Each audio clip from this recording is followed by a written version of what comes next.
अच्छा, class 11th का maths का टॉपिक है आपका सबसेट यानी उपसमुच्चय। हिंदी में बोलते हैं इसे उपसमुच्चय। देखिए सबसेट क्या होता है आपका, एवरी एलिमेंट ऑफ ए, मतलब किसी भी सेट के, मतलब कोई एक सेट है ए जिसके सभी एलिमेंट दूसरे सेट में प्रेजेंट होने चाहिए, यानी समुच्चय ए के सभी अवयव समुच्चय बी में हो तो वो उसका क्या कहलाएगा, सबसेट कहलाएगा। यानी A is a subset of B. Examples के जरिए आप समझ लीजिए, जैसे ए दिया है, ए के कुछ एलिमेंट्स दिए हुए हैं, अवयव दिए हुए हैं 1 2 3 4, और बी के आपके दिए हुए हैं 1 2 3 4 5। ये देखिए ए के जितने भी एलिमेंट्स है वो सब है ना इसमें बी में प्रेजेंट है, तो इसका मतलब क्या है, A is a subset of B. A क्या है आपका, बी का सबसेट है। यदि ए बी का सबसेट होता है और बी ए का सबसेट होता है तो इसका मतलब हो गया दोनों ही एक दूसरे के क्या है, आपके इक्वल। तो दोनों सेट्स क्या कहलाएंगे, आपके इक्वल। इस चीज को याद रखिएगा, A is a subset of B and B is a subset of A, तो then A equal to B.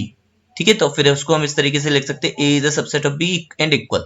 ठीक है, और हर सेट अपने ही सेट का सबसेट होता है। Every set is a subset of itself, यानी ए का सबसेट होगा।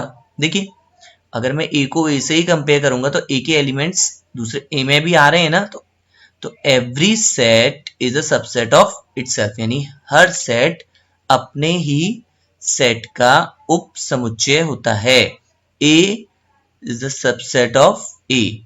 फाई होता है आपका एम्प्टी सेट, मतलब एम्प्टी बोलते हैं ना, मतलब फाई जिसमें कोई एलिमेंट्स नहीं होता। तो phi is a subset of every set, हर सेट का एलिमेंट, मतलब हर सेट का सबसेट आपका फाई कहलाएगा।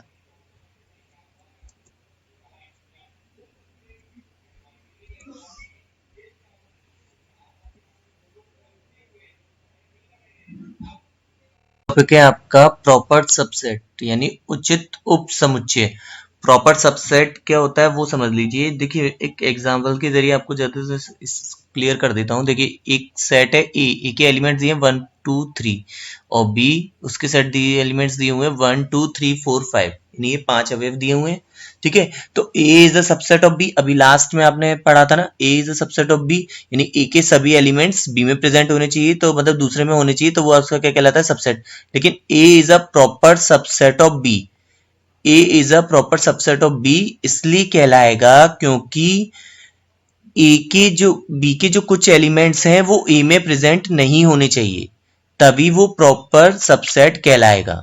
ठीक है, अब दूसरा एक चीज और देखिए, इस तरीके से समझिए, ए के एलिमेंट्स दिए 1 2 3 और बी के दिए 2 3 1, मतलब दोनों में सेम एलिमेंट्स है, तो A is a subset of B, but A is a not a proper subset of B. ये उसका उचित उपसमुच्चय नहीं होगा क्योंकि बी में कुछ एलिमेंट्स ऐसे नहीं है जो ए में प्रेजेंट नहीं है, मतलब बी में कुछ ऐसे एलिमेंट्स नहीं है, मतलब दोनों ही इक्वल है। ठीक है, तो बी में कुछ ऐसे एलिमेंट्स हो जो ए में ना हो, तब प्रॉपर सबसेट होगा। ठीक है, यानी A is the subset of B but A not equal to B, यानी ए और बी इक्वल नहीं होने चाहिए, तभी प्रॉपर सबसेट की कंडीशन अप्लाई होगी।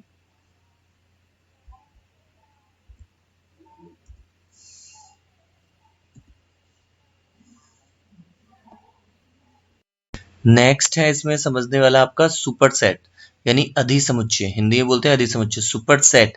देखिए सुपर सेट को भी इससे एग्जांपल से समझते हैं। ए के एलिमेंट्स दिए 1 2 3 और बी के कुछ एलिमेंट्स दिए 1 2 3 4, तो A is a proper subset of B क्योंकि बी में कुछ ऐसे एलिमेंट्स हैं जो ए में नहीं है, तो इसलिए ई क्या कहलाएगा, इसका प्रॉपर सबसेट।